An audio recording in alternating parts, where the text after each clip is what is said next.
José, después de ser vendido por sus hermanos y estar en la cárcel injustamente, ahora era autoridad de Egipto, y solo el faraón estaba por encima de él. Los años de abundancia y hambre vendrían, y en esas circunstancias sus propios hermanos se postrarán ante él sin reconocerlo. Ellos se humillarán cuando José los obligue a regresar con Benjamín, y cuando la seguridad de Benjamín se vea amenazada a su entender, suplicarán gracia ante ese hombre poderoso, a quien ven como faraón. Al final, cuando José revele su identidad, comprenderán que a pesar de lo que habían hecho, Dios había sacado algo bueno de todo eso. Había transformado el mal en bien. Curiosamente, toda la secuencia de eventos que sigue, que se suponía que tendrían que ser sobre el éxito de José, trata más del arrepentimiento de sus hermanos. Los viajes de ida y vuelta y los obstáculos que se encuentran los hicieron recordar sus actos malvados hacia José y su padre.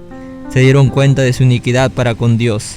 Los hermanos de José viven toda esa experiencia como un juicio divino. Y sin embargo, el conmovedor final, que hace llorar y alegrar a todos, también contiene un mensaje de perdón para ellos, a pesar de sus injustificables actos de maldad. Dios estaba con José, y al lugar donde iba se convertía en una bendición para su entorno. Cuando fue vendido como esclavo a Potifar, se convirtió en el mayordomo de toda su casa. Cuando fue llevado a la cárcel, se ganó la confianza del jefe del lugar, quien lo puso bajo la administración de toda la prisión. Y cuando interpretó los sueños del faraón, halló gracia ante los ojos del monarca, quien lo puso por gobernador de todo Egipto. Es importante resaltar que para José los sueños del faraón revelaban lo que Dios estaba por hacer en la tierra y era de suma importancia. Esto es lo que respondo a Faraón: lo que Dios va a hacer, lo ha mostrado a Faraón. Sin embargo, José no le pide al faraón que crea en su Dios. La respuesta inmediata de José es la acción. José propone un programa económico.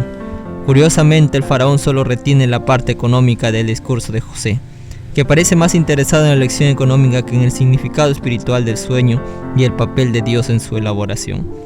Entonces el faraón elige a José para este alto cometido, no tanto porque interpretó correctamente sus sueños y reveló el inminente problema de la tierra, sino porque tenía una solución a ese problema, porque le pareció bueno el plan, una opinión también compartida por los siervos del monarca, y principalmente porque el faraón reconoce que la presencia del Espíritu de Dios estaba en José, quien es calificado como entendido y sabio, una expresión que caracteriza la sabiduría que Dios da.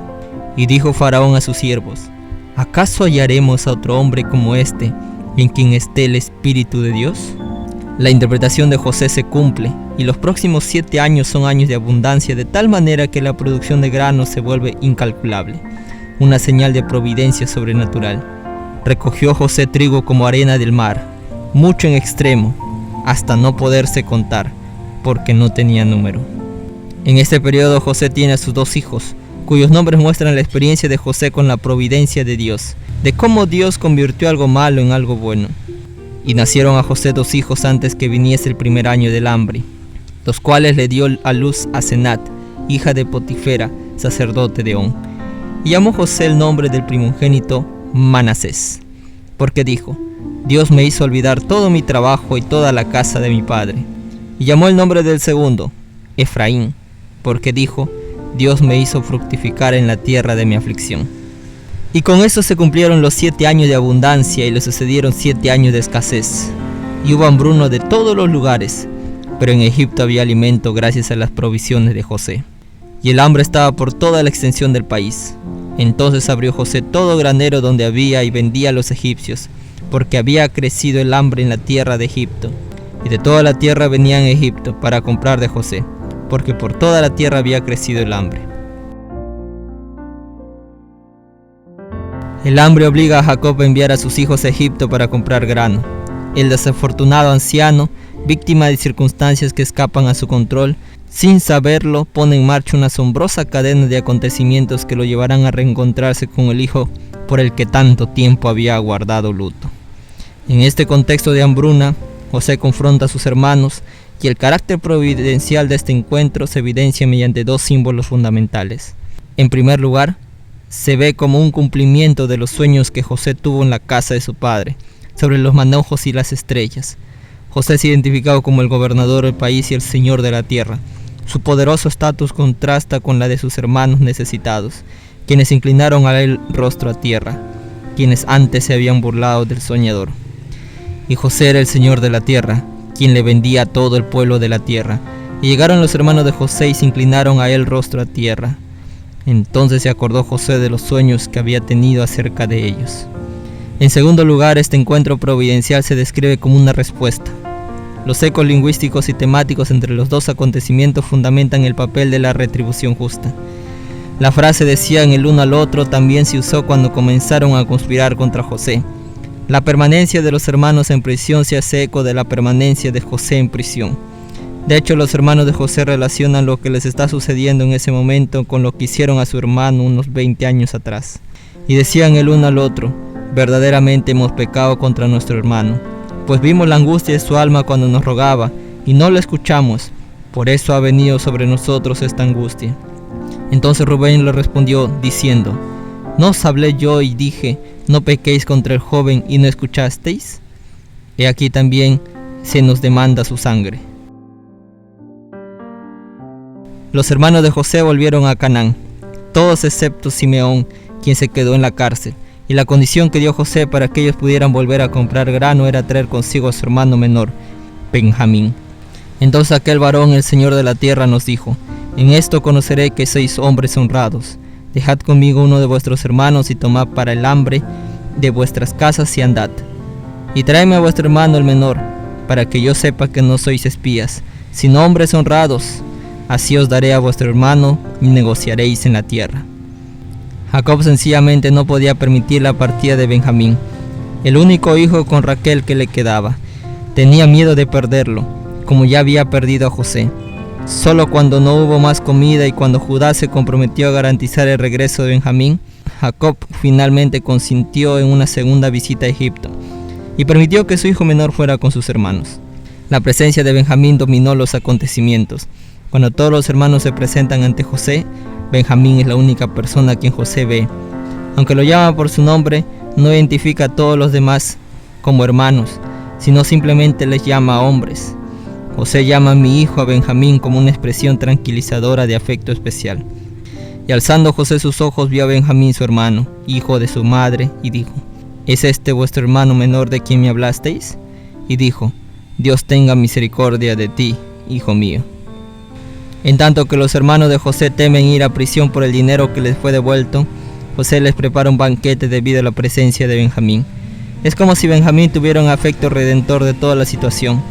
Una vez que todos los hermanos están sentados por orden de edad y respetando las reglas de honor, es a Benjamín el menor a quien se le sirve 5 veces más que a todos los demás hermanos. Sin embargo, este favoritismo no les molesta, como sucedió cuando José era el favorito de su padre muchos años atrás, lo que llevó a su terrible accionar tanto hacia su medio hermano como hacia su padre. Después del banquete, José dio instrucciones específicas al mayordomo de su casa para que llenara los costales de sus hermanos, pero de poner su copa de plata en el costal del hermano menor. Luego de ser despedidos y salir de la ciudad, el mayordomo de José les alcanza y les dice que alguien había tomado la copa de plata de su amo. Los 11 hermanos acordaron que si alguno de ellos tuviera la copa, la pena sería la muerte. Así que bajaron los costales de sus asnos, y cada uno la abrió comenzando del mayor hasta el menor, y la copa se halló en el costal de Benjamín. Así que todos volvieron a la ciudad. La intensidad de la emoción de los hermanos y su reacción es notable. Los une el mismo dolor. Temen por Benjamín, que se perderá como José, y al igual que él se volverá esclavo en Egipto, aunque es inocente como él.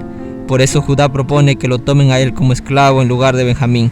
Judá se presenta como un sacrificio, un sustituto, cuyo propósito es precisamente afrontar ese mal que devastaría a su padre. Ahora pues, cuando vuelva yo a tu siervo mi padre, si el joven no va conmigo, como su vida está ligada a la vida de él, sucederá que cuando no vea al joven morirá, y tus siervos harán descender las canas de tu siervo nuestro padre con dolor al Seol. Fue en ese mismo momento, cuando Judá habló sobre el mal que caería sobre su padre Jacob, que José clamó y luego se dio a conocer a sus hermanos. Dijo José a sus hermanos: yo soy José, ¿vive aún mi padre? Y sus hermanos no pudieron responderle porque estaban turbados delante de él. Los hermanos de José no pueden creer lo que están viendo y oyendo. Por lo tanto, José se ve obligado a repetir: yo soy José, vuestro hermano. Y solo por segunda vez, cuando escuchan las palabras precisas, el que vendisteis para Egipto, es que creen. José luego declara que Dios permitió que fuera llevado a Egipto con un propósito.